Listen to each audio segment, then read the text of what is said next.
Hey, everybody, welcome one and all to the Echoes in the Atrium podcast for Library of the Untold, where we tear apart Joey Phipps and some of his content too, for the Library of the Unknown sister channel. I'm Nico. I'm your master librarian in the Discord for the Library of the Untold YouTube channel. Here with me today, I've got Cosmic and Spooky and Soul. We're all very happy to be here and escape from the Discord for a little while to disseminate and discuss. So we're going to be going over the video Modern Mystics and Ancient Shamans, DNA, Serpent Mythology, Zen, and Gnosis. Super exciting stuff. So Absolutely. Fucking mouthful is what that I'm was. I know, but I'm so blessed to be here with Soul, and we got Spooky, and we got like basically everyone here. Of course, Lipin is on vacation, but he's here with us in spirit. And so All I'm day. going to just start the video off where we left it off, because we were talking about this at this moment. Joey was going over essentially consciousness, liberation, and correlating it to us. Yeah, let's get right back into it. Let's go. Rated like those that are born with this divine gift. The word shaman loosely translates to one who knows deeper origins. How can a shaman or a mystic have access to billions of years of information? Well, there is only one thing that's been around for that long, and it's called DNA. That'd be like Akashic Records, I assume, right? Freegon always kills it on the intros. Just saying. Just saying. I love that intro. Definitely Joey's voice. So, in today's society, we treat symptoms but are deathly afraid of the cure. In psychology, we medicate or talk to a guy with a clipboard because we're afraid to get to the core of who we are. As Jung states, that is about the most frightening thing a person can do. And in medicine, we treat symptoms instead of curing diseases. We seem to be deathly afraid to face those that are withholding the cures, or afraid to be scrutinized by our peers for simply understanding that many times over, brilliant men and women have indeed figured out You survive. various cures to ailments like cancer and AIDS. Getting to the seed of these problems means digging through the mud and that it grows in. So we oftentimes just choose comfort. All shamanic practices speak of a secret language that they encounter Gnostically, a language that is also said to be a ladder that connects heaven and earth. This ladder or spiraling staircase, it's kind of an ascension into a higher world, and that symbolism has been adopted by the Freemasons, as you can see with their staircase of 3, 5, and 7. In addition to ladders, the shamans also speak of twin serpents the world over. In fact, the word Quetzalcoatl can be translated to mean magnificent twin. So proud of him. It takes both to create life. This makes me wonder if the concept is the origin of dual thinking that has been transcended by the Zen masters and philosophers like Carl Jung. Twin serpents and spiraling ladders, of course, was symbolic for what we know now as DNA, as proposed quite convincingly by Jeremy Narby. Over 97% of our DNA is considered junk DNA. Like more subtle genetic attributes are being attributed to these, once thought junk DNA. So it's very likely that overall, like, there's going to be very little residual type of problems with DNA. It's probably likely an entire code built upon itself in just subtle layers. Well, then too, that's how much the percentage of junk DNA is the same as the percentage of dark matter in the universe. What are you doing? Right? Is the same as the percentage of dark matter in space is the same, right? 97% of all matter in space is dark matter, and we don't know what the fuck it does. Right? Yeah, and I also wanted to point out, and I could actually find it real quick. AI, model IDs. 100. What? I fucking knew it. I fucking knew AI could do it. October 10th, Mhm. 2024. This just released. Whoa. Deep learning AI model scans dark matter of genomic data to find 70,000 never before No way. seen RNA viruses. Oh, okay. Whoa. This is crazy. Okay, but And are so they Nico, you viruses? mentioning, well, they're like essentially they're it's the like you said yesterday, like the DNA is the coding language, and AI is basically finding out new software that we've never seen before, essentially. Like New the Or patterns. software that Yeah. we've being the DNA, the or that we've RNA. evolved away from. Yeah. Yeah. Super interesting. Super interesting. in order for it to only be attained by those who are worthy. The allegory goes that he reflected upon hiding it on the moon. Then one day humans could get there and it might be the wrong humans to find it. Then he considered hiding it in the depths of the ocean, but just like the moon, it might be found by those who are corrupt. He then concluded that he would put his secrets within the inner sanctum of man's own being. Then only those who truly deserve will be able to understand. Mystics the world over in different ways have claimed that burning within their abdomens, a twin serpent energy would rise up through the spine and explode in their heads, propelling them into what is called, quote, the other world. Although called many things, it's most familiar to us as resembling Kundalini. Modern science rails firmly against shamanic practices and mystic rituals such as trances and usage of hallucinogens, and at the same time praises modern academics like Francis Crick, who won the Nobel Prize for discovering the construct of what DNA is. But so ironically, it's an absolute fact that Francis Crick was blasted out of his mind on hallucinogens when he had his epiphanous discovery of DNA. Plant drugs, or as we should call them, plant teachers, have been utilized to connect man to his DNA for thousands of years. In fact, if you break down the word entheogens, we can see that the suffix theo, meaning God, and the prefix en, meaning within, points in the direction of meaning God within. It's so pleasantly ironic that this word that we demonize literally means to awaken God within. Hallucinogens show us the limitations of science. Plant teachers teach us more than we can teach ourselves, as they have been here the entire time that we have. The question arises, are the beings in these hallucinations real? Well, let's consider the fact that the eye does not see. It's only a lens. An eyeball is a lens. The seeing that takes place happens in the back of the brain anatomy in a section called There the it is. occipital occipital. Okay, Google, how do I pronounce occipital lobe? Here are some details. Just say it. Thank you. A section that we call the occipital lobe, and we still don't know how it works, but the mystics did. When a person experiences vivid hallucinations after changing the channel of their DNA frequency, the images they Okay, see you are want to stop not right there caused and by talk about that external really quick? stimuli. Therefore, Yeah, in a totally. way, making it I more could go on forever Yeah. about Yeah, hallucinogens in this general, is all but really, really interesting stuff. Yeah, agreed. Okay, I've never done any hallucinogens. So, Spooky, do you want to start with with the hallucinogen thing, and I'll tell you like the like back end academics of it. I can kind of start with my theory on it. But yeah, Yes, please. so it's very much in line with Joey's perception of it, where it's a situation of filters. So like we know that we see in spectrums. We have an end and a beginning of light and sound and all of these things.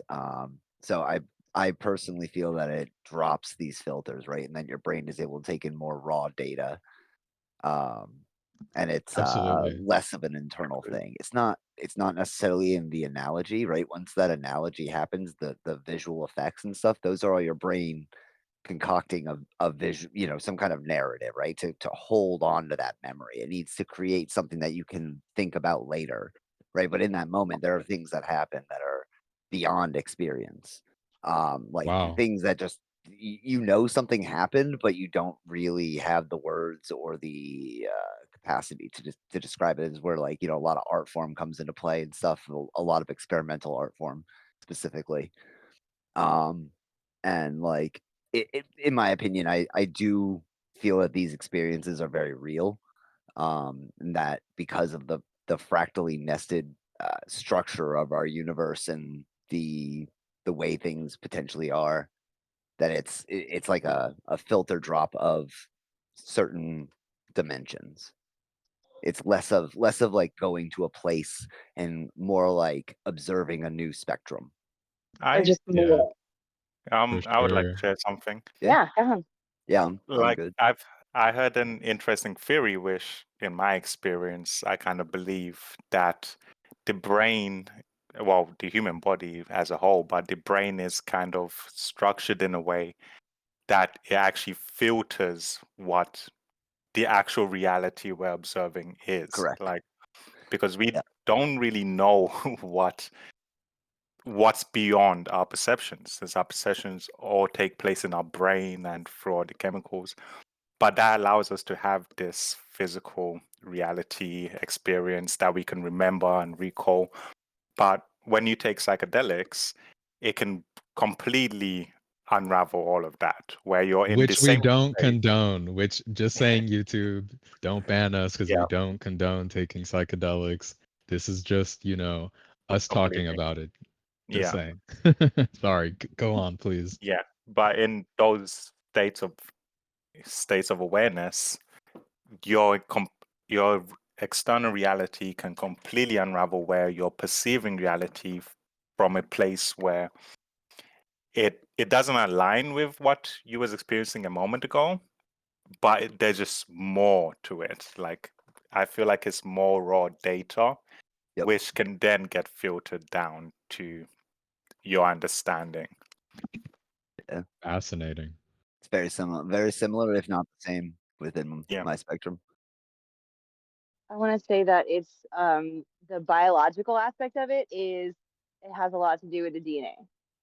So in this image right here that we're looking at on the screen, Joey said, change the channel of your DNA frequency, right? That's Right. what he said. Right. Yeah. And I want to be like, here's how that happens. Here's the science of it, right? The way that ayahuasca, for example, works is that you have to take it within an MAOI. So it's two things that you have to combine, and that is alchemy, right? So you have to alchemize the plant life before it will expand your observational perspective. And the way that it does that is by inhibiting the inhibitor that your body Mhm. naturally produces to inhibit you from expanding your perception. Now, that's part of nature's evolutionary process of control, trying to make sure that the whole species can come up together. I think that's part of nature's programming, nature's system of control to limit, that's the Saturnian element in it. It's the limitations of the biological vessel, right? Like that Mm. Joey was Hmm. talking about in the beginning. So when you expand your sensory perception and you don't have the brain processing power to translate all of that, it's trippy, I guess, right? Mhm. Yeah. Yeah, it's It'd be it's the you know same what's in very fascinating about this topic is it relates so much to consciousness that when Spooky, you were mentioning that it perhaps induces like a dreamlike state, where a person is not really sure how to put it into words. It's kind of like when you wake up from a dream that you kind of know what happened, but you can't really explain it to other people. So it's right. doing that sort of effect to you. But also, what's really fascinating, and Ram Dass speaks a lot about this, where psychedelics will get you a meeting. He says it'll get you a meeting with Jesus Christ, but you can only stay for like 3 hours. So it's Right. able to take you up to that frequency, or that, like, you change the channel and you can go up a few dials on the channel, but not for longer than the trip itself will last. As far as when a person looks into Tantra, when they look into Kundalini awakening, when they look at these Eastern practices that have to do with yoga, a lot of it revolves around how you breathe. It revolves around energy channels in the body. And essentially, they take a very like mind, body, spirit perspective to this, where depending on how you eat, depending on, everything, the culmination essentially, how I've come to understand it is that the Kundalini fire, all of this has to do with the blood, because blood is the reductionistic portion of a person. It's almost like if you reduced every action, every food that you ate in the day, like all these things, like people can get drug tested, people can, all these things, because it's in the blood. Like every malady can be detected with blood for the most part. And so when a person does these practices, and I know from experience, you feel like you're getting a psychedelic high. But at the same time, it's not as intense, because the psychedelic, as you guys mentioned, it's like literally taking the lens off completely. While when a person does certain practices with Tantra and meditation, deep meditation, what they find is that they're able to go into that state and actually stay there for as long as they want. But that's from like years of practice. That's like it it can be built up over time. And I think that is really, really important to keep in mind, because I would rather I would rather personally get high off of my own supply, everything built into my body, because then I don't have to only be there for 3 hours. I could stay there as long as I want, essentially. So, You're right, but mhm, you don't have the whole picture. But yes, mm, but you're right. But you don't have please the whole picture. elaborate. Please elaborate. So here's the difference between taking chemicals to induce the trance state of open awareness and meditating and practicing and putting the effort in for years and years to work your way up to being able to self-induce the trance status, right? The difference is it's external versus internal. When you're taking chemicals or when you're doing drugs or whatever you do to make yourself fall into this altered state of consciousness or whatever, Mm-hmm. you're not prepared for what's there. So it's very extreme and it's very Mm, intense and it's all around you, right? Meditation is not that way. Kundalini meditation, this image right here of the Kundalini meditation on the left side of Joey, yes. that is within you. There's nothing happening outside of you.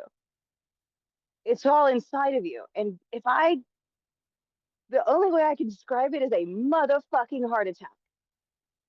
It's hot and your heart is beating the fuck out of your chest and you're vibrating and your whole body is like gone. Like you can't sense it anymore. It's just the beating and the blood pulsing and the throbbing and the heat in the back of your head.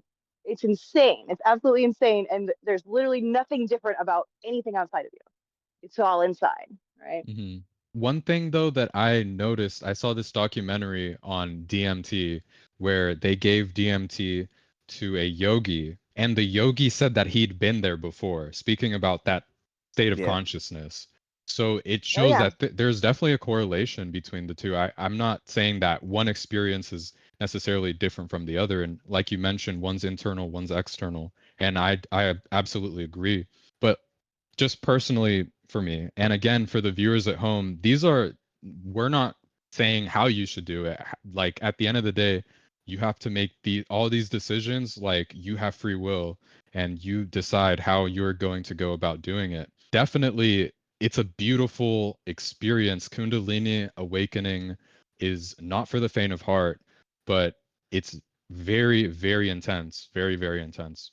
That's what I'll say This about it. begs the question, this whole scenario begs the question, do you feel as though plant life and vegetation in general has consciousness? Yes. Definitely.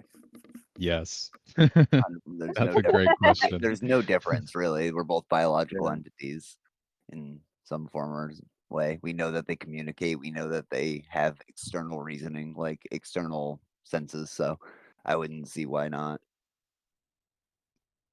Okay, Yeah. so from that point, if you agree that all plant life has some level of consciousness, do you believe you are in communion with that consciousness or that group consciousness when you consume it? Correct. 100%.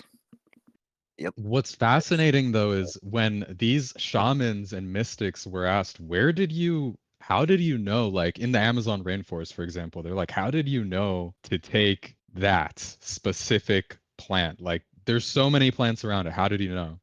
And they always say, like, the plants told me, Yep. like, the plants told Yeah. me to take that specific one. So clearly, like, this consciousness is expanded. I'm speaking about the shaman or the mystic, their consciousness through practices expanded outward, perhaps before they even took the plant medicine itself, or somehow the Well, plant okay, you gotta called figure to too, them. the Amazon rainforest has the oldest plant life left on the planet, right? There are pieces of the Amazon rainforest that have been untouched by humans like forever, right? Yeah. There's So, bull valleys. Yeah.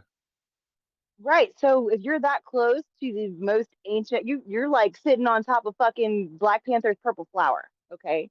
And you're Hmm. eating that shit. It's in the soil. It's in the rainwater. It's in everything.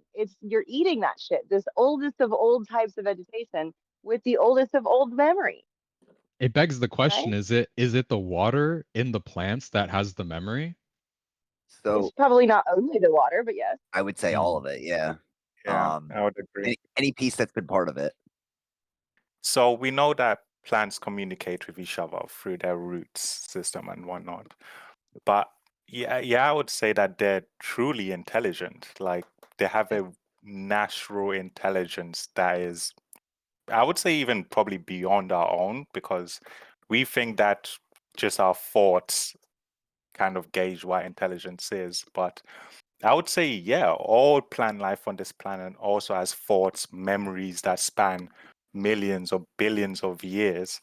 And when we consume them, we do that every day through the food that we eat. We take on those qualities, but with certain plants, we can directly be a part of that connection to the earth. Correct. Well, let's say plants and fungi. Yeah, Um, especially the fungi.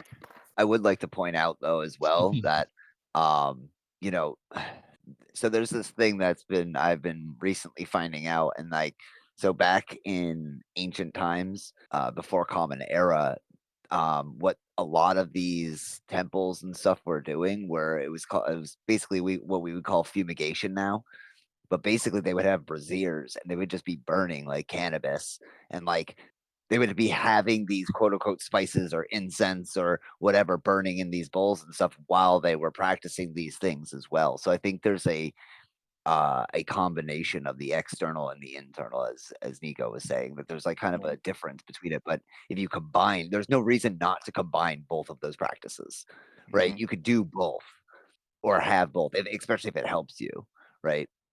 So like this is the point of him calling them teachers, right? They're teachers, they're guides. Yeah. They will lead you somewhere, right? They're not there to like necessarily just like impart knowledge upon you or something like that. They're more of like, I'm going to show you these things Mhm. and you will do with it what you will, like effectively.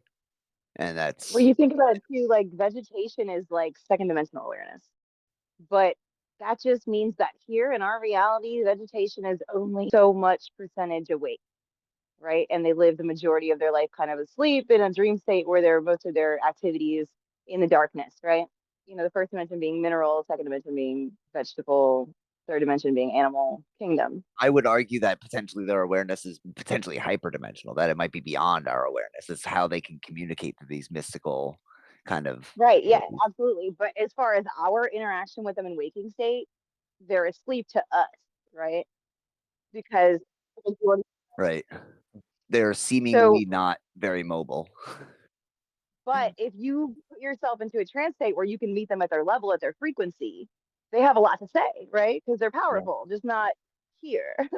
Well, I I would say mean, they're the direct connection to the planetary consciousness, in my opinion.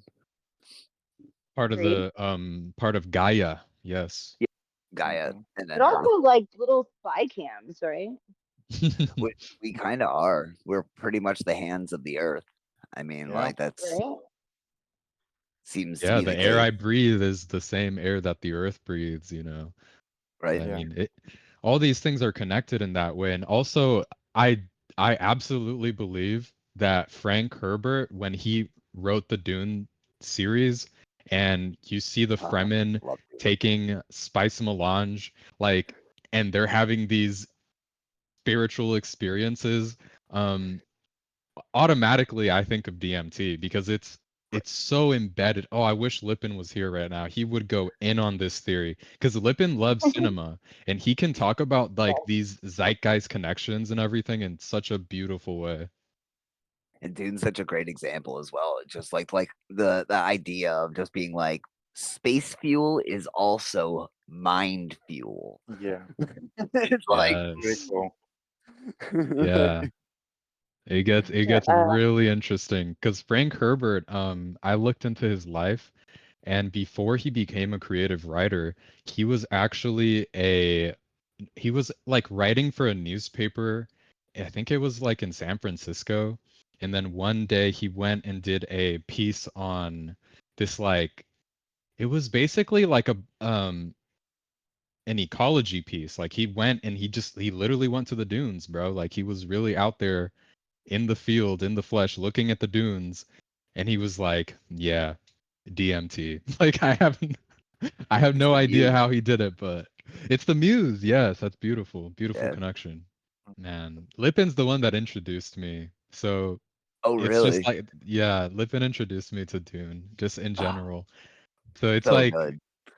What a good yeah, man he's here in the spirit. He's here in the spirit for sure. all day. Do you remember where we left off? This is about the hallucinogenic cat photo, I believe. Yeah, just Oh, okay. about, just about. Yes, that one right there. Holy shit, man. The images they see are not caused by external stimuli, therefore, in a way, making it more real than anything ever seen by the eye, which can be tricked. When a teaching is experienced, the word real goes out the window. Whenever we use the word real, we accidentally tend to mean physical matter, which doesn't actually matter at all. In all shamanic cultures, the archetype stands that non-material beings not only interact with, but actually maintain and form our reality. This, of course, reminds us of the concept of the higher self and the physical body as an etheric schooling system. Very common in psychedelic experiences, even that of ayahuasca of the Peruvians, the participants encounter what we call today as the grays. If you guys haven't checked out yet, Supernatural by Graham Hancock, I cannot recommend this book enough. There's a section in here where, this went down to the jungle and did this shit for himself. He does his hands-on research, unlike a lot of the scientists of today that kind of cower behind their Damn, 10 desks. times. In That's a his lot. notes, I mean, what's that look like to you? So this raises a lot of Yeah, questions. honestly, Besides, look, if you've done psychedelics, you know. Like that's all I'll say, you know. Yeah, it's intense. Like these dudes appear, like they really appear. Okay, that's all I'll say. I'm just saying YouTube, I'm not condoning it, but yeah. Or Yeah, they're always with you, you just never could see them. How Joey mentioned about changing the channel, like they're really there. Exactly. It's crazy. it's a really interesting scenario when you kind of figure it out, but like it's I think the perception part of it gets kind of in the way, right? People start making these archetypes and like these kind of like pictures and like these symbols that represent these states of mind and these beings that they potentially encounter, and I think that's actually detrimental. It's kind of caused Mm, a ripple effect where or a ripping effect where people are splitting apart because they're like, oh well, I experienced this, and it's like the other person's like, I experienced this, and it's like, so therefore they can't both exist, like, type deal. But it's like they can, because it's a perception, it's a narrative, right? Your Yeah. memories are just narratives. We know that they are just concoctions of the experience, right? Your mind just kind of creates those things and then somehow holds on to it. Right, but they're I, not different pictures. They're percentages of the same picture. right, potentially, yeah. What's weird to me though is like, is it a morphing? Like, is this like when a person does it, and for example, at one point in history, people weren't seeing gestures when they were taking psychedelics, and now all of a sudden, like, people are seeing gestures. It's kind of strange to me. It just shows that there is something happening Right. unconsciously. I don't know if it's Yeah. collective, but There's cultural input for sure. Yeah. yeah, definitely. Like even just having words and stuff in certain theories helps describe things. Like there's just certain concepts in certain languages that describe things differently, and they have like a unique perspective on certain characteristics of our world. It's very interesting that way. Like so, like when someone Yeah. has an experience either through hallucinogenics or non, that it's going to be translated through that language, right, with those concepts. And if they're lacking certain concepts, or if they're lacking certain things, then they won't be able to express that in the same way. So they have to turn to a different way to express that, and it becomes a whole interpretive So process. Hmm. so then would you guys Well say said. that it's more like spiritual anthropology? Yeah, I Kind would. of, I yeah. would. Hugely important. Yes. Really interesting point there. I know that in Europe, they have a lot of folklore around trickster spirits that are nature spirits.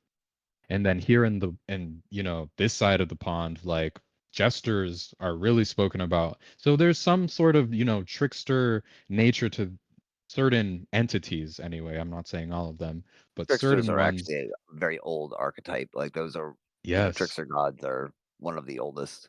I feel like we was talking about perception and how, everyone has their own perceptions, but as we was also talking about the archetypes, I notice how these, let's say, images that people see seem to follow the same rule that myths do, in that, let's say we have various myths all around the planet, each with their own different characters, but they all kind of symbolize the same underlying truths.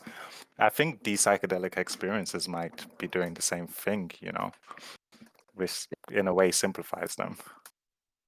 Or like that they're Yeah. overlapping in frequency? Yeah. Yep, I would agree. Because, yeah, like if you're a Hindu, like you probably see Krishna and so on and so forth. But would like, let's say somebody in India, would they see Jesus Christ if they've never Yes, known about him? Yeah, actually, and that's yeah, a that happens a possibility. lot. Yeah. And So, that's a good point. Like, as far is it in the DNA, essentially is what we're saying. Like, yeah. are these experiences just being brought out from the DNA? And I mean, if you look at the DNA of a plant, it's not that it's entirely similar to humans, but in a lot of ways it is. It's all the same building blocks in that way.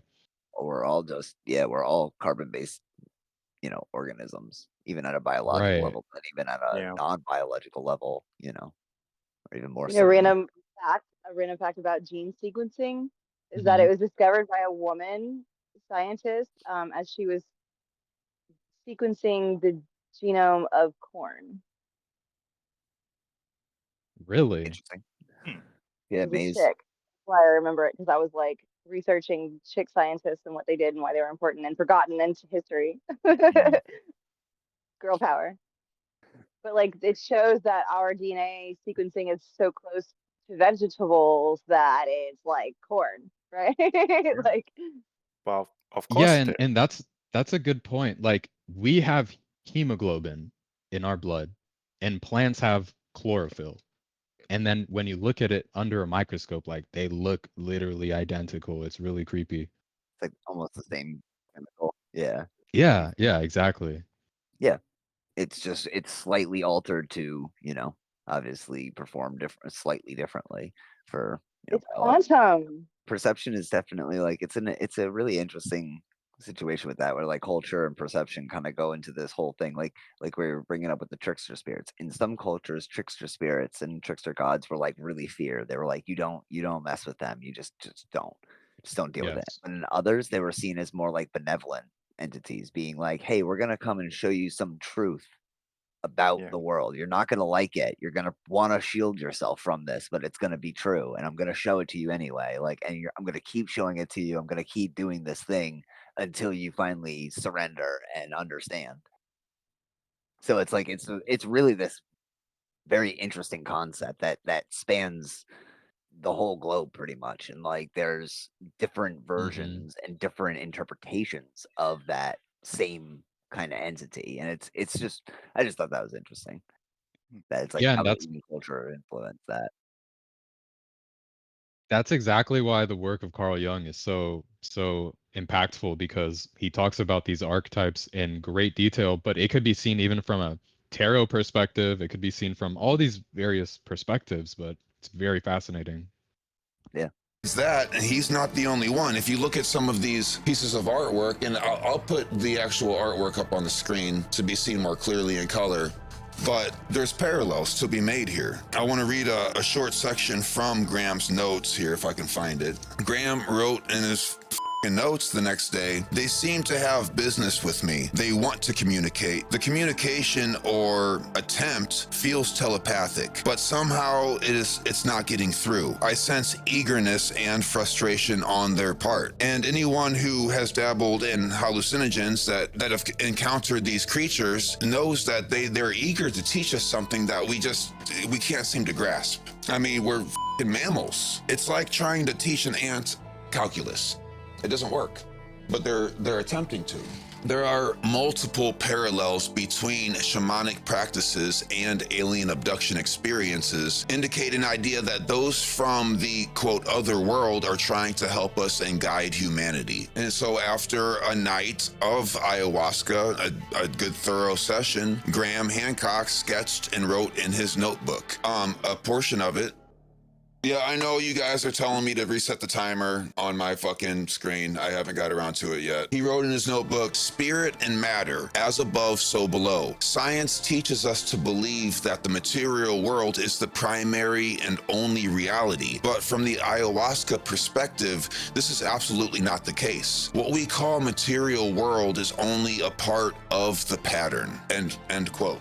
A quick side note, speaking of Graham Hancock's masterpiece, Supernatural, which is now called Visionary, by the way. The world over, cave paintings show human hybrids, human bodies with animal heads. This is not limited to cave paintings either, as we've seen Egyptian hieroglyphs. This archetype is so mysterious. I have been dabbling in it for, years now, and I still haven't figured it out. But it is worth mentioning here, considering the topic of today being shamans and mystics and aliens many and cultures Zen. describe Right. beings that come from the other world and into our own through the art of shape-shifting. These masters of transformation Some are beautiful said to artwork. often take on the form of reptiles. But when the changing of form takes place, it is described as looking like a kaleidoscope. And what's that remind us of?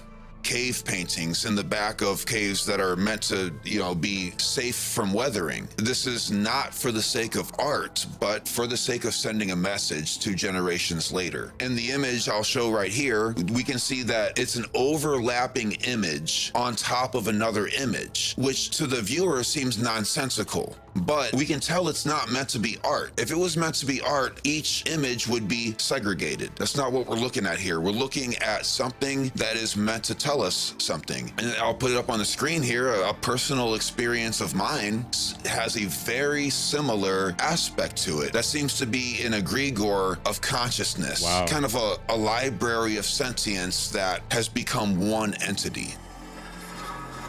Plants don't communicate like human beings. They don't communicate in the form of abstract symbols, words, and pictures, but they sure as do communicate. It's worth noting that other species of human like Neanderthal didn't utilize symbols or language, and this emerged strictly with Homo erection. Homo erectus. I worked it in there. Something I'm gonna have to check my notes on real quick. Let me check my notes on it real quick. Oh I man. have that Yeah, down. these notes are great. I'm so fortunate to have this great notebook to put my notes in. By this. By this. Plants don't Famous one. have eyes like we do, but they have photoreceptors along their entire mitochondria, just like the anatomy of the human eye. This is called plastogloobuli. Plastogloobuli. I've had just about enough of all this Apple talk. Comment from the peanut gallery about having a, what kind of phone do I have? Is this a, I have a regular phone, which is not a Apple phone. So I guess life is just harder for me. All right, so for pronunciation's sake, right now we're saying plastogloobuli. Globuli. Pronounce it how it's a mouth noise. You get it. So if you want to get weird with mouth noises for it, there you go. But you understand, plants can see. No matter how you phrase it, plants can see color and hear sound. And you can bet your ass they communicate with each other. And as long as we learn to pay attention, they communicate with us. Good example that I'm just now realizing, Jeremy Narby, when I read this, it fucked my brain up. So I'm gonna read it to you. He had been having back pain and he was complaining about it to these the Peruvians, where they gave him a concoction made from plants. He warned me that I would feel cold, that my body would seem rubbery for 2 days, and that I would see some images. I was skeptical, thinking that if it were really possible to cure chronic back pain with vegetal tea, Western medicine would surely know about it. You guys kind of see where this is going. On the other hand, I thought it was worth trying because it could not be less effective than the cortisone injections. That's what he had been using as a treatment. I drank the Sanango tea. After 20 minutes, a wave of cold submerged me. I felt chilled to the bone. I broke out into a profuse cold sweat and had to wring out my sweatshirt several times. Dude, purges are terrible. I'm wearing a sweatshirt. This is the jungle. That doesn't make any.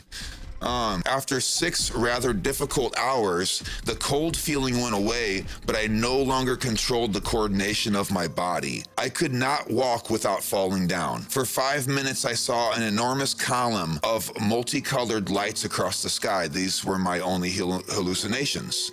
The lack of coordination lasted 48 hours. On the morning of the 3rd day, my back pain had disappeared. It has not returned. I tend not to believe this kind of story unless I have lived it myself.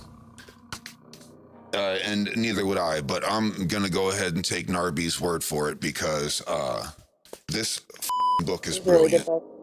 Like suggested Does by anyone the Beatles. want to like add anything there? Because that was a lot. Like that's really fascinating. I've never had any experiences like that personally, but I'm just interested to hear if anybody else has or knows anybody that has. There are other stories about that though. Like there's plenty of stories about people being like, they're on their last edge of something or of some kind of ailment, and they're just grasping at straws, and they come across some kind of natural healing that ends up working pretty well. There are cases of placebo and stuff like that. I mean, we can get into the whole concept of placebo effect anyway, because that's a whole other thing. Well, that's what's fascinating. Like in a like double blind trial where you don't know who, like if you're the experimenter and you don't know who's getting the specific plant medicine, is it possible that the plant medicine itself knows, like, on the grand scheme of things, and it works for the right people, but it doesn't work for everybody else? Like, do you think that's possible, maybe?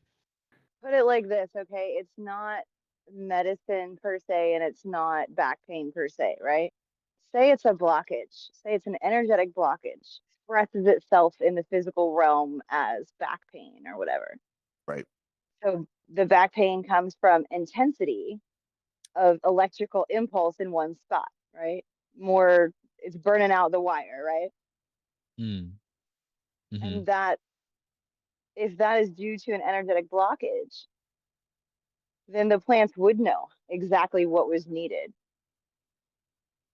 for that. That's You know what I'm fascinating. saying? Yeah. It makes sense, is all I'm Because saying. it's consciousness. Like at the end of the day, like it's all energy, based Right. off of the 7 hermetic principles. Yeah, it's just all energy interacting at a base level, let's say, quote unquote. Well, it's about percentage of awareness, right? Yeah, I would say edge of awareness. Yeah, that's a better term for it. you know what I find interesting? Like how we kind of in modern times correlate effectiveness to complexity, you know. So that person took a plant that those guys recommended to cure his back pain. And I was curious, like, what is modern medicine, you know?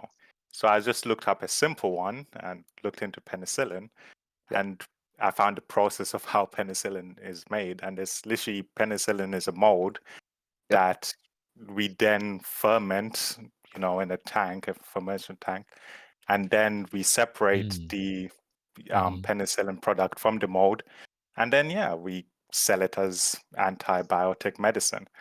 But penicillin is basically a plant, right? And we use that as the most effective source of a painkiller or antibiotic, at least in modern times. But we use that to cure so many of our aches and pains in today. So why couldn't we take the root plants straight from the source to pretty much have the same effect, you know?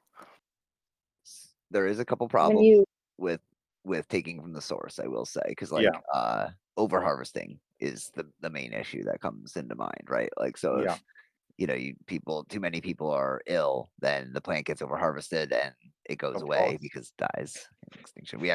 There's actually accounts from Roman times where the Romans had a plant that was a birth control, and it was very successful birth control. But they harvested it out of existence, and now we don't have it anymore. It's gone extinct since. Hmm. And yeah, it was like we fuck can the literally trace Romans. this. What? I said, fuck the Romans. Yeah, That was fucking Romans, man. Yeah. Yeah, they did a lot of stuff. A lot of stuff. That's a whole that's an entire lecture in and of itself. Uh, But yeah, I just found that interesting that, you know, we're still doing the same thing as, you know, we used to do, but we have this new belief that, oh yeah, modern medicine is king, but, you know, traditional medicine, that's suspicious and right. mystical or I want something. to say it depends on what you're trying to treat, I guess. If you want to treat the spirit, you need to take the essence of the plant and Yeah. not just take the raw plant, right? So that's why all the fermentation and distillation and all Mhm. that. Does But that at make the sense? same time, yeah, it does. But Right. I Right. feel That's why like, you burn sage and you don't eat it, mhm, right? You burn sage, you don't eat it because you want the yeah, essence, right? I'm just thinking that the same way that, you know, modern civilization has figured ways to extract these plants and to harvest the necessary chemicals from them for whatever effect, so have these people just developed other ways to do the exact same thing. Like, let's say Yeah. ayahuasca, like we don't just straight up eat the plant, you know. We found ways to brew it and, you know, turn into a actual effective Yeah. substance instead. So yeah, We're I would kind of say we're kind say of we're definitely like kind of tiptoeing around big pharma right now. Just saying. Well, unfortunately, like yeah, like even like nowadays we synthesize a lot of stuff, and that's mm, great because we don't have to necessarily take like from the plant itself. We don't have to kill plants to do it. We don't have to go through that whole process. But like at the same time, they come with a lot of side effects. There's a lot of problems with taking pure chemicals.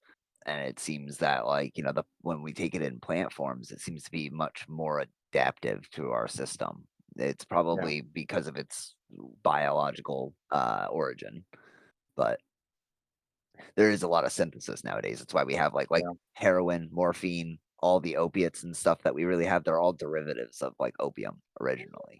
Hmm. Um, mm, they're just more and more concentrated and slightly tweaked to represent new chemical structures that are just more potent or more effective, quote unquote. Obviously, we all know the problems that have come from morphine and heroin. yeah, Unfortunately, yeah, it's yeah, terrible. Especially nowadays with the whole fentanyl epidemic occurring in the United States. You Yeah, know, yeah, it's not even just like that there is big pharma involved, like there are just people creating synthetics of things that were never even intended to be put into the bodies of humans. I'm Yeah. not saying all chemicals, because of course everything at the end of the day that you put into your body gets broken down into chemicals. But I feel like it really just depends like on what a person puts into their body, and that I will leave up to the audience for Yeah. sure. Like, It requires mindfulness, mhm, serious mindfulness. And I wouldn't say, I can't really say wish is safer because I don't know. Like, I can't say just natural plant medicine is any safer than modern medicine, but Right. I'm just saying that a story like this I find easy to believe since it's kind of what we're doing now. Yeah. Yeah. very fascinating. Anything you want to add to that, Nico? I was gonna say, I want to say it goes back to what we were talking about earlier with the exterior versus the interior, whereas like plant medicine would be more of the exterior, and then meditation would be more of the interior type of medicine. And when you have that coherency of mind, body, spirit, you don't really need to supplement that. Does that make sense? Like it's enough. Your immune system runs off of like integrity, Hmm. right? So as long as you are honest and true and real and your integrity is intact, whatever, your immune system is bomb, is perfect, you know? In Mexico, like Salvia divinorum, there's a region where it's cultivated and it's also revered. That the spirit of Salvia divinorum is revered as a divine feminine goddess. Correct. And when it was brought over to the United States, it was very much abused, and people kind of like didn't use it in the culturally appropriate aspect that it was used in its originally intended form. Not even And it in. seems, yeah, yeah, feel free to add to that. What? I was just saying they didn't even American? they didn't even use it in the same form. They smoked it. So like salvia is normally smoked in America. It's not smoked in the Mexican tradition. I can't remember which people it was. Sorry. But yeah, I absolutely agree. They refer to it as the Virgin Mary, I believe. And like, after Catholicism dominated, blah blah blah blah blah. Yeah, it's definitely considered a divine goddess, and it's eaten. So you have to eat the leaves, and it's very Yeah. it's a trialsome course to do that, but the crystals do naturally, grow off the bottoms of the leaves, I believe. For anyone interested out there, Hamilton's Pharmacopoeia, he Yeah, did an yep, episode on Salvia divinorum. So yeah, feel free to exactly. look Yeah, that up. it's a great series in Sounds really general. interesting. Oh yeah, it's just a chemist who's just very much interested in hallucinogenics and such, and he goes and tries these hallucinogenics, and it's a very awesome series. It's great. And that's really like what I was pointing to, is that in some cultures, hallucinogenics, entheogenics, these things actually matter to their culture. And so I try to just treat it as respectful as possible, because here in the United States, you could say that like we have our own, coffee, sugar, and like there's so many things here that are treated as a drug for the satisfaction, and that's the same in other cultures too. But here, like they kind of put blankets of legal system over it. But in other places, like they have a reverence towards these things. So that's also just to add perspective.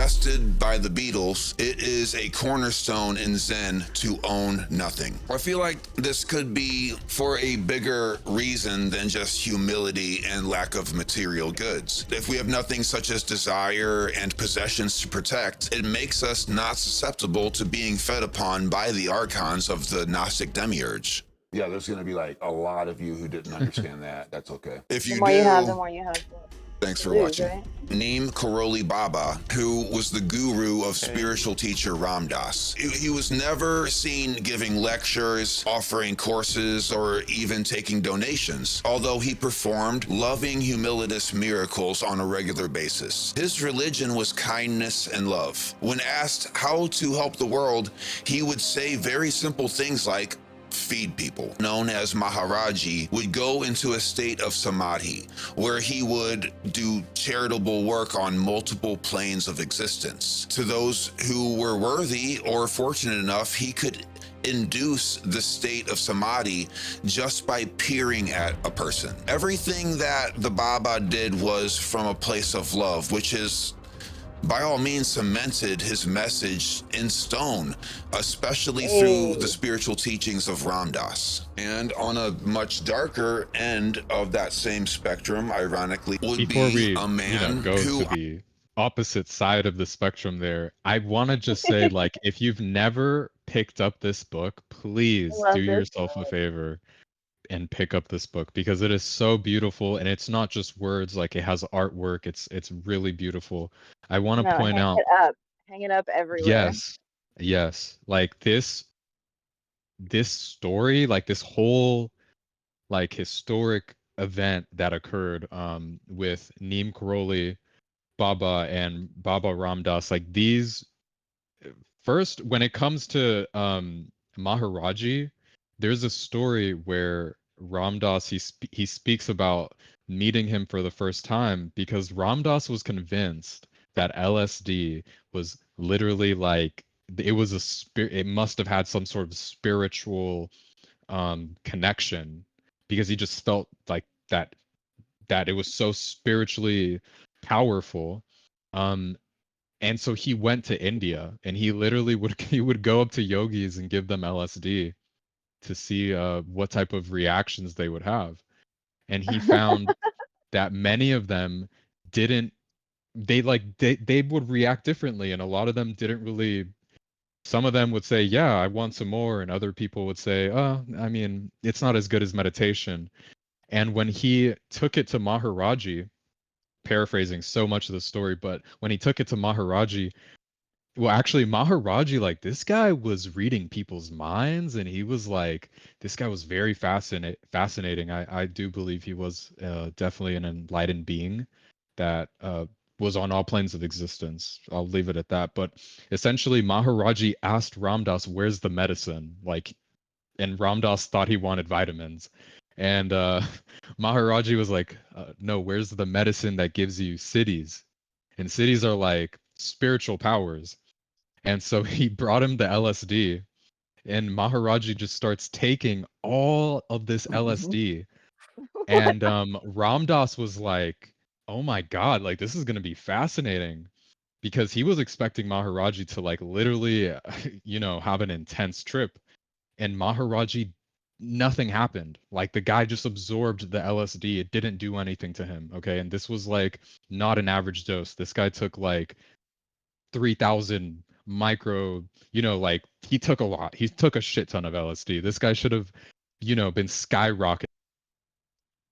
Nothing happened. And Ramdas, when he explains that, he says that it's because what Maharaji was doing in that moment, as the absolute mirror that he was essentially depicting the desire of Ramdas to want to like have that spiritual connection, but that he was like using LSD to get there. And so Maharaji would do this is like he would like kind of in a way be a perfect mirror, and he would show these these actions of others around him. And overall, just a very beautiful story. I highly recommend people get the book so they can look more into it. I don't want to spoil it even further. Another thing about the story that, is up for speculation is that the thing about Maharaji is that he was also already there. So, like your earlier point you Mm. mentioned before was that, let's say that, you can take psychedelics to have spiritual experiences, but like the way that some people describe it, and I think you described earlier, is that it's a helicopter. So, like, you take the helicopter to go up to these states of being, but then eventually you come back down. But Maharaji, or, if you put in the work, you can actually make your way up to those places of being and rest there without coming down, like Maharaji. So then when you do take psychedelics, there's nowhere else for you to go. And I think that's why it's important to work on tuning your state of consciousness rather than just altering it for more lasting change, at least. Oh, that's Beautifully so said. beautifully put. Thank you. Yes, Yeah. everything about that. Cool. especially through the spiritual teachings of Ram Dass. And on a much darker end of that same spectrum, ironically, would be a man who I consider to be a philosopher, but also by definition a mystic, just like the shamans and Maharaji. But every video I've seen on Carl, they always seem to introduce him as Swiss psychologist or analyst, blah, blah, blah. I, however, will be referring to Carl as a philosopher and a mystic because that's what he was and still is to me. I'm going to be honest with you. To this day, I have not finished the Red Book. I always end up putting it down in order to grow a bit more, and then I'll attempt to take another bite out of it after I've evolved a bit intellectually. The problem used to be not understanding it, but now, ironically, the problem is that sometimes I accidentally do understand it, and it really frightens me down to my core. And I'm here to tell you right now that if you breeze through Carl Jung's Red Book without having an existential crisis, you haven't understood it. The universe, so to speak, seemed to force against his will a form of understanding that would redirect the rest of his life. This dark period in Carl's career can be compared to our video concerning the Dark Night of the Soul. He experienced visions, premonitions, and otherworldly concepts that could be translated into words only loosely. It was from this dark and confusing period of Carl's life that we now have terms like synchronicity, introvert and extrovert, the shadow archetype, and a myriad of other notions that can be used as tools in There's self-completion. actually, I love Carl Jung, and I really got into Carl Jung because of Joey. And so it's just, this just feels kind of like a full circle moment. But when I started reading Memories, Dreams, Reflections by Carl Jung, um, I was blown away. I was really blown away by how he describes his relationship with God, because a lot of people get the they may get like this feeling that Carl Jung wasn't a spiritual person, but that's just like so far from the truth. This guy was tapped in. And not only that, but his father was actually, in reading Memories, Dreams, Reflections, he mentions how like his father, I don't know exactly, but I think his father was a pastor. For sure, he ministered at a church, and he would just like look at his father and he felt bad because Carl Jung had a direct experience. He experienced gnosis. And so whenever he would look at his dad and how his dad would go and, you know, do communion and all these things that they do in church, he felt like, what's the point? Like, this isn't what people need. Is they need gnosis. They need to like have a direct experience with God, so then themselves can know and nobody has to tell them about it.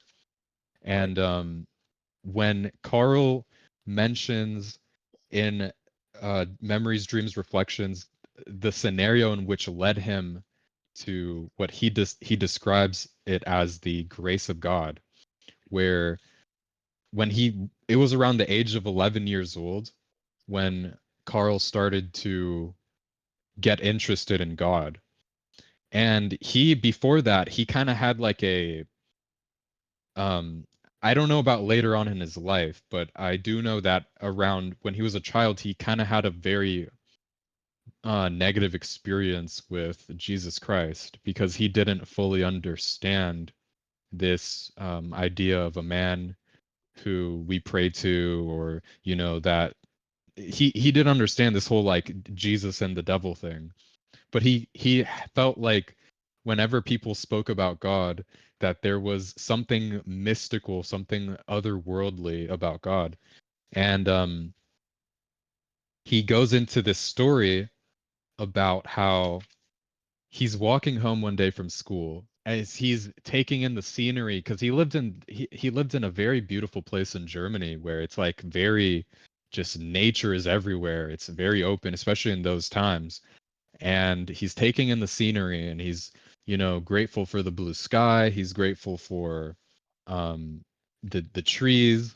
and he's taking it in, and then he stops himself because all of a sudden he gets a thought.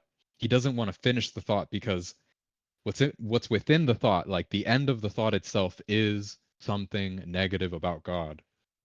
And he didn't want to finish it. And so for like 3 days, he had this like neuroses that developed, in which if he would even go back to the memory of that thought, he would like start to kind of have like a panic attack, and his parents were asking him like what's wrong, like, and he couldn't even tell them what was wrong, because if he did, he would have to finish that thought in his head. And so he ends up realizing that if I have this thought, whatever it is, like, I have to just, accept the punishment from God, whatever it is. And so he finishes the thought, which was, he's walking and he sees the blue sky, he sees the beautiful trees, and then he sees up in the sky is God sitting on a golden throne, and below there's a church, and God takes a giant shit on the church. And when he has that thought, nothing happened. But he said that an extreme wave of pleasure and grace came over him in that moment, because he realized that even as humans, in our imperfection, God accepts us. With whatever thoughts we have, God accepts us, and it, doesn't matter. And so he starts to think like, who else has had a thought like this? Like, because he was saying this came from the creator, like that this thought wasn't necessarily from his mind, that it was like instilled within him. And so he starts thinking, well, my grandparents, my mother, my father, they would never have a thought like this. I mean, this is blasphemy in the church. Um, and then he goes and he starts to think about Adam and Eve, because God had placed them in the garden and created in God's perfection. He cannot create something imperfect, right? And yet the snake was in the garden, and Adam and Eve, through the possibility that God had placed in them, they were able to eat from the tree of knowledge of good and evil. So he realized that it's by God's grace that we can be as we are and yet still have these direct experiences with God. And this man was very tapped in. Like I said, for people out there, Memories, Dreams, Reflections is a great book, because before you go read the red book, you can actually you can start with experiencing the biography or autobiography of Carl Jung, just so you can get a better idea like where he was at mentally, spiritually, when, and even physically, because he goes into all these things in great detail. And a lot of his memories actually have to do with psychology, and they're not necessarily like memories of like how, oh, I went and I bought like a Gucci bag or nothing like that. Like his memories, a lot of them are like, oh, I remember the first time that I was sitting at the dinner table and I became aware of my senses, and I was, you know, able to realize that. Like these types of like very deep psychological memories. And Carl Jung is such a beautiful spirit and just consciousness in general. And I highly recommend Memories, Dreams, Reflections. So I will say that, yes. That reminds me of Nikola Tesla. They said Nikola Tesla had like a out of body, crazy, fucking psychedelic experience as a young child. And that's like what kickstarted He got all of struck by his lightning. ideas. Yes. And it fucking rocked his goddamn world. Yep. And but in the moment though, he saw all these plans and all these blueprints and all this shit. And it wasn't his original ideas. He just stumbled upon them and they were like Mm, imprinted into him. Yep. mhm, This is what we talk about when we talk about the muse, right? Is like the muse coming through is these types of kind of automatic writings and things of that nature. I mean, there's a lot of paranormal stuff that gets into it as well. But yeah, mm. Yeah, I'm all it's for it. very interesting. Very interesting. Today, Friedrich Nietzsche Years before, like Carl, dove into the darkest depths of his own mind for the sake of his life's work and the betterment of humanity. Knowing damn well what happened to Fred, Carl did the same, but was able to survive it. You might remember a series of books called Magic Eye, if you're a 90s kid especially. These books had 3D illusions built into each picture that were made of patterns. There's at least a few of you right now exploding with excitement, not having any idea where this is going, but yeah, those books were cool. If you can't see the illusions within these patterns, it's probably because you have an iPhone. Okay, that's fucked up because I can see them and I do have an I'm iPhone. gonna edit that out. Each page had 2 images, one of which could not be seen until the viewer defocused his eyes and relaxed enough to let the vision come to him. For right now, let's call that action defocalization. This is an absolute perfect metaphor for how we can see through the black cube of our limitations. Anyone who studies hard, difficult subjects or practices a trade or commits to learning a musical instrument and so on has probably noticed that the old adage is true, practice makes perfect. But practice is not where ideas and breakthroughs come from. We know that going for a walk or staring into the night sky or any other form of break from study and practice is where truly groundbreaking ideas seem to emerge. When we corner ourselves to perfecting a craft or learning a subject, we oftentimes just run in circles to grasp something that is just right outside of our reach. It's only when we pull away from that intense study that epiphanies seem to arise as a result of the duality between hyper-focused practice and taking a breather. To put it bluntly, ideas pop up when we don't focus on our work. When attempting to transcend the limitations of the black cube, I have noticed in my experience that there are 3 cornerstone steps involved. The first of which is sobriety. I'm going to be a hypocrite here, but let's just keep moving here. Sobriety allows us to become in touch with both our psychological nature in a raw format, as well as cuts off any blockages from the information that we can gain from our DNA, which we've learned is alive and speaks. I know it sucks to hear, but even today's neuroscientists have found that substances like alcohol and marijuana will reduce the amount of dreamless sleep that is required for the brain to rejuvenate. Fewer amount of you might know that entheogens like DMT will not work with people who are on SSRIs or antidepressants. Without diving into a conspiracy here, it's worth noting that it almost seems like pharmaceuticals are designed to block us from these messages encoded in our DNA, thus blocking us from our own divine nature. A disclaimer here, I'm absolutely not saying to stop taking medications or that marijuana should be ceased. In fact, in many cases, cannabis, like in the case of edibles, can lead to certain forms of gnosis, but these are temporary. I think that the key here should be the word moderation, just like the second and third step that we're about to delve into. All right, hold on a second. I gotta refill this fucking badass cup with Monster energy drink.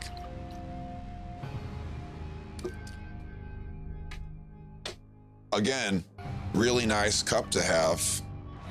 Okay, shut up. The second step is shamanic practice and mystic ritual, or deep esoteric study, so to speak. This is a broad step in a wide-ranging spectrum of activity. It really means what suits you best. This could be through meditation and yoga, breathing exercises, kriya, or just reading and studying abstract ideas that expand your mind, or even religious and spiritual practices. In any case, though, the key is to go in hard and completely submerge yourself in whatever it is that you are attempting to attain or shed. The key here is isolation. When practicing these activities or studying these abstract subjects, you are best without distractions from outside stimulus. A person oftentimes is quick to run and tell their friends and family about what they've learned and what they've been up to. but we should refrain from that for the sake of cerebral hygiene. Just like the magic eye patterns, this will not bring us to gnosis alone, no matter how deep we focus on the subject at hand, which brings us to our third step. What we just referred to as defocalization means to break away from the second step completely. Hang out with kids, converse with friends and family about everyday normal life, and celebrate the little joys of being alive, like going for a walk or eating a crumpet or something. Instead of sharing everything that you've learned, simply share yourself with others. Basically, relax from the second step and do the opposite of it. This, like Carl suggested, causes the tension of the poles to unify. And just like relaxing your eyes when looking at the patterns of an optical illusion, a new image will appear to the spectator. All right, if I get one more comment about my screen going blue, I'm gonna kick you off the platform. I'm not going to. I need subscribers. I'm broke. So a new image will appear to the spectator that will oftentimes surprise them. Something that we did not expect to see or learn will emerge from the seed of that second step, just like some kind of a dolphin will emerge from the scattered nonsense in one of these optical illusions. To recap, DNA speaks. We can speak directly to our DNA through plants or practice of meditation and other activities. And then, of course, defocalization. It probably goes without saying that diet and exercise is not going to hurt this process whatsoever. If you would like to learn more detailed, credible resources on connecting these dots, I know I've plugged it 100 times, but Cosmic Serpent by Jeremy Narby, Graham Hancock's Supernatural, known as Visionary now. But I don't want to go without mentioning Joseph Campbell. I am a Joseph Campbell addict, as well as an addict of anything that comes in sets. I haven't read any of Joseph Campbell's work. What exactly? Because here he's talking about essentially like practices that can help people. Is a lot of this right here having to do with like anthropology? A little bit. Yeah, and yes and no. It's more spiritual anthropology, I guess. Yeah. Okay, and the Cosmic Serpent, that's like more. The Cosmic Serpent was Jeremy Narby, but he was a reporter that set out to raise funds for something, and he went to the Amazon to see about this certain type of plant or whatever, and fucking his whole life changed because he took ayahuasca and he came back to talk about it. You know what I mean? Like, Oh, so he's like the Terrence McKenna of Yeah. psilocybin. Oh, more like I would say the Terence McKenna of mythology. So, Oh, okay. yeah, like he just delves into all types of myths and finds their underlying truth and commonalities and shares it all on how to achieve gnosis with them. That's beautiful. I appreciate it because I haven't, looked into all of this. Is why the Library of the Untold is such a beautiful community, because if you have a question about books, you can ask them and you don't have to feel like weird about it because there's people that have read them. Like it's great. It's great. yeah, but that's what a library's for, right? Just so you can check out the books. Exactly. I have Because like 7 books that's in yeah. the library bookshelf right now, actually. Oh, Mhm. sorry. I do have to point out something like I said with like where he points out like sobriety and like I have some discretions with that because like for every culture there is a different standard of what that sobriety is, right? Like, so you've got like hashish in Middle Eastern times, you've got cannabis, which is also hashish in, India and like more Hindu religions, you've got opium in like Chinese traditions, you've got like ayahuascas, you've got mushrooms, you got like amanita muscaria, you've got like all these drugs are popping up like everywhere, like, and it's hard to suggest that sobriety is key in this sense of like this. And he's like, it achieves a temporary state, but like, I think that's I think I put it this way. The way that I described it to somebody was the teachers don't keep teaching when you leave class. The point is to internalize those Yes. situations. And I think that some people take that for granted. Absolutely. Like there's people who use mushrooms for partying and things of that nature. And I don't believe that's necessarily good. But at the same time, I can't say that like the term sobriety, right? Because like in America, we have a very specific term of what like sobriety is, right? But like 50 years ago, that term was different. Like cannabis and opium were Mm. like over the counter drugs. Like so there's problems with that whole concept, right? And it changes based on like what the current culture considers to be what is an acceptable chemical to ingest. Sobriety is really more about intention. Like that's why they call Mm. alcohol spirits, right? Because Right. it releases a certain type of spirit. Like I know for a fact, soul. Yeah, I know for a fact what kind of spirit comes out when you give me tequila, right? I already yeah, know. So it's about intention. I want to be like, you know what I mean? It's not so much about microdosing or if you're on, but antidepressants and acne medication, shit that's like unnecessary, like I feel like will not help your situation. But I want to be like it's more about intention. Like if you are addicted to heroin, Right. your intention with that is not really a medicating thing, right? Like your intention is whack, right? I want to be like that's the part of sobriety that is important Right. spiritually. But I also think that if a person is taking psychedelics recreationally, um, and like you said about intention, like even if a person says yes, this psychedelic is so spiritual and it's like, but it all depends on the person, because if the person like knows nothing about esotericism, does not even, if they're not even like remotely tapped in because there's so much in their carnality, then most likely, yeah, that's why they're taking it recreationally. Like not to speak bad about those types of people, but I'm just saying it really just depends on the person at the end of the day. To take it in a not controlled way, is that what you're saying? Yes, but I mean, also like it all depends because it's like that. If it's like the limitless pill, like if a person takes, NZXT, but they're like stupid, then it's probably not going to work that well compared to a person who already actually, is smart and like they already have those neural pathways unlocked. Then they're going to experience some really, really potent energy coming through them. Okay, but see what that pill does is just open your access to what's already there. It's essentially an ascension of consciousness in a pill. But the biology hasn't evolved beyond where it was. So the biology is the same. And that's not how nature works. It would evolve at the same time, at the same rate, the consciousness with the biology. And for people who are interested, actually, I know Timothy Leary and Ram Dass worked on a book called The Psychedelic Experience, where they connect the Tibetan Book of the Dead with psychedelics. So, Oh, and it speaks have you about ever that. read the Tibetan Book of the Dead? It is the craziest shit ever. Dark Lords and Shining Yeah, Ones. I have long time ago. That shit's ridiculous. Yeah, it's very fascinating. Very But yeah, fascinating.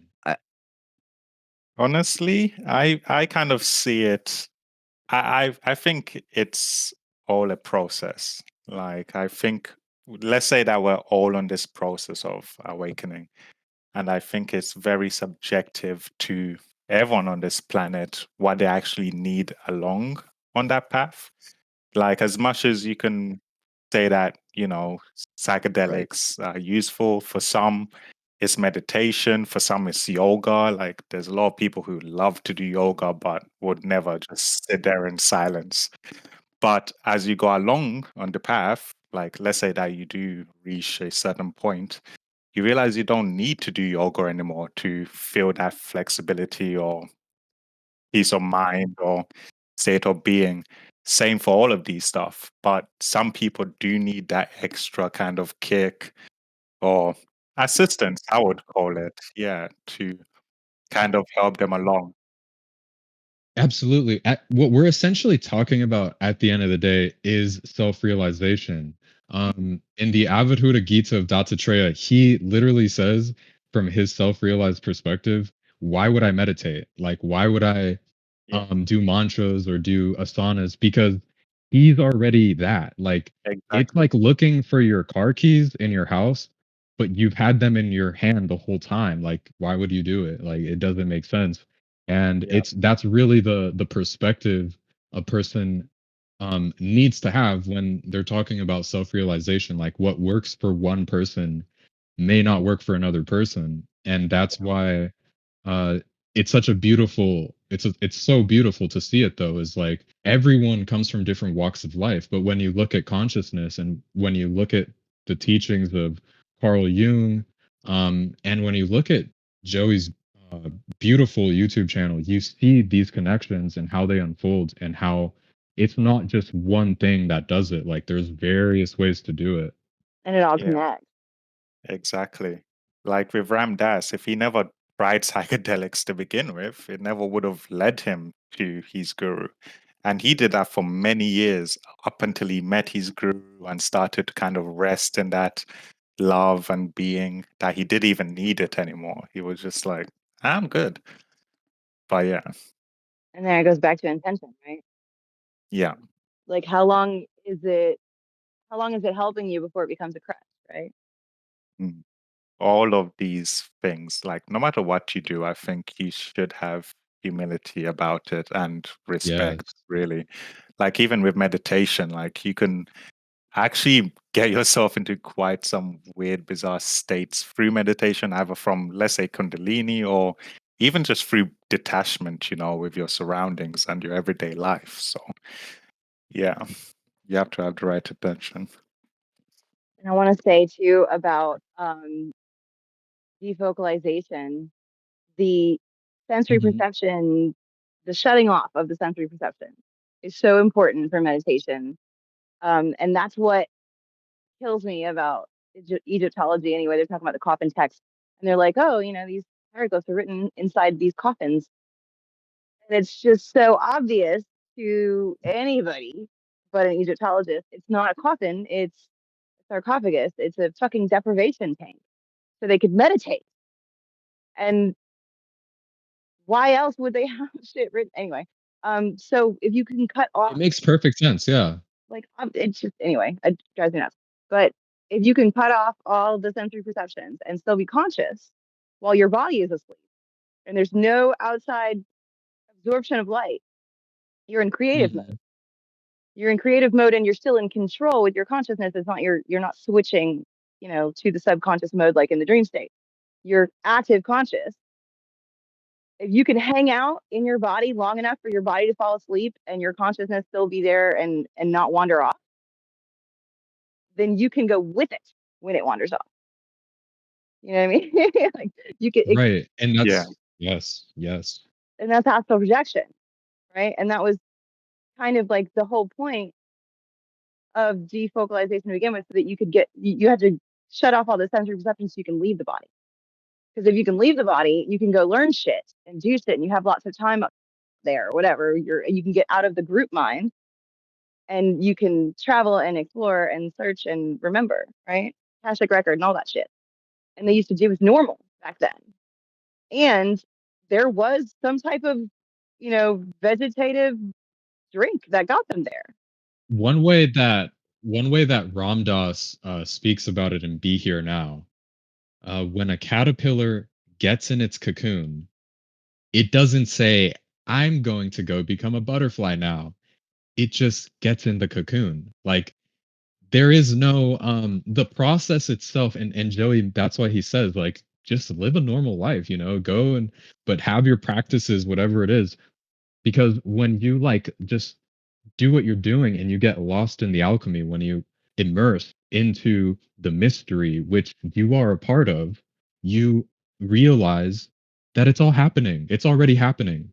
You don't need to necessarily like and this is something I had to learn personally, especially with like lucid dreaming and things like that, is like I would try to force these things to happen, And anytime it happened, it was because I wasn't thinking about it and I wasn't trying to do it. Right? Muscle memory. Yeah, that's what I had mentioned in our first podcast about letting go during medication. Like that's kind of the key of it, is not Yeah. not forcing it. It's harder not to just disengage almost, but Essentially, it's like the law of detachment in Buddhism. That's really key in their practices too, and not trying to force anything. And for me, it's more about not letting words come in. If 'cause I think in words. So if I can just block out all the words, I'm good. You know, it's in the archetypes. I'm telling you, it's in the archetypes. We got to figure out the archetypes because they are reflections of our shadow selves. And if we can self integrate all of the reflections of our Right. personality, our fractalized consciousness in this realm, and we can self realize by combining all of our shadow selves into one authentic self, then we hit the Christ Sophia consciousness, and boom, that's the goal, right? So I think it's hidden in the archetypes everywhere in the myths and everything. You got to figure out everything around you because it's actually what's within you. So these three books in particular attack the ideas of mythology in their raw format and what they're meant to teach us. But when you compare these mythologies Yes. to particular ideals of science today, there are connections to be made here. The mystics and shamans of yesterday understood the universe in a way that we don't. And as long as we stay pigeonholed to this scientific jargon of skepticism and slitting our throats on Occam's razor, there's a good chance that we never will. It's, again, like Carl suggested, to unify the opposites that will be the cornerstone of gnosis here. In order to understand ourselves and the world around us, we cannot stick one sidedly to one aspect and ideal to another. It is important that we take what we've learned from mythology and what potential science has and unify those opposites in order to come to clearer and more concise conclusions. You Full can't picture. have one without the other. Science speaks to the mind, philosophy and mythology speaks to the heart.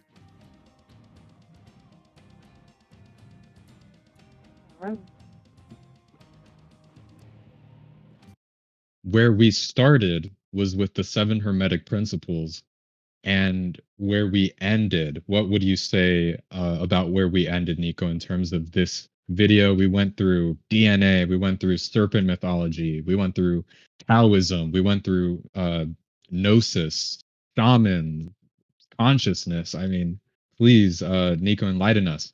Where did we end here? What would you say is the overall, the arcing message in all this synchronicity? Bold of you to assume there is ever an end. There's always more to know, right? So what Joey wants to do is he wants to give you ideas that will give you ideas, right?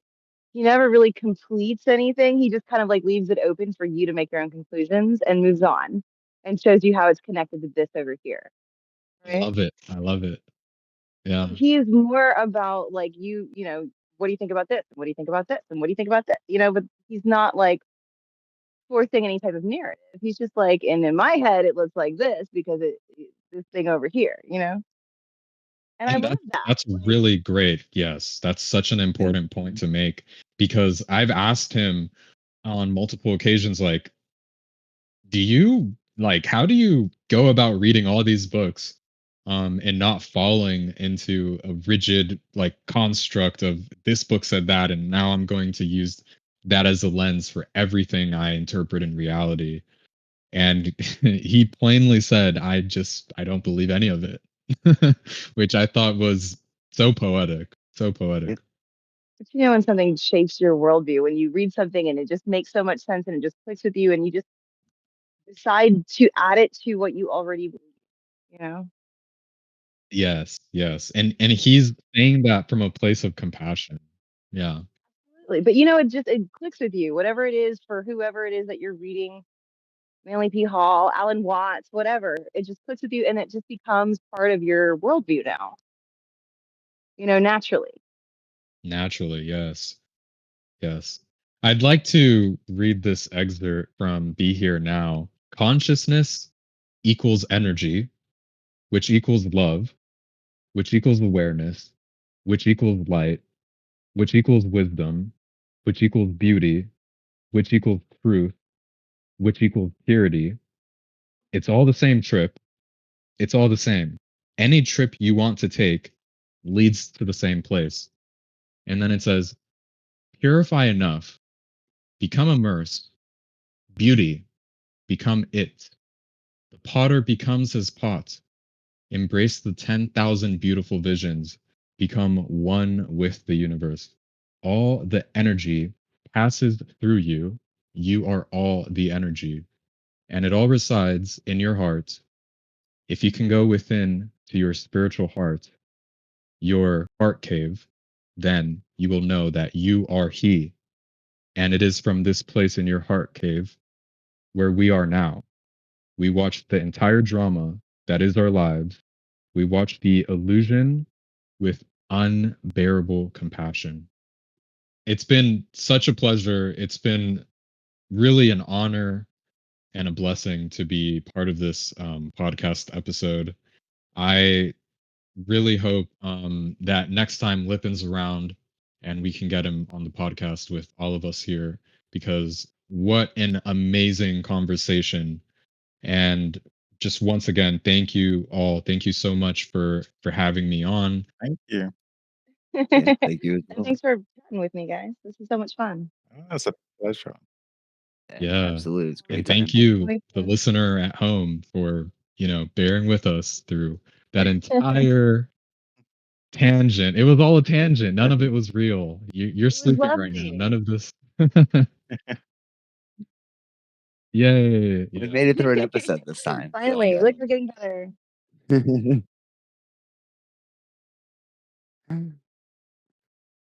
Okay, well, all right. goodbye. Yeah, you guys have a good night.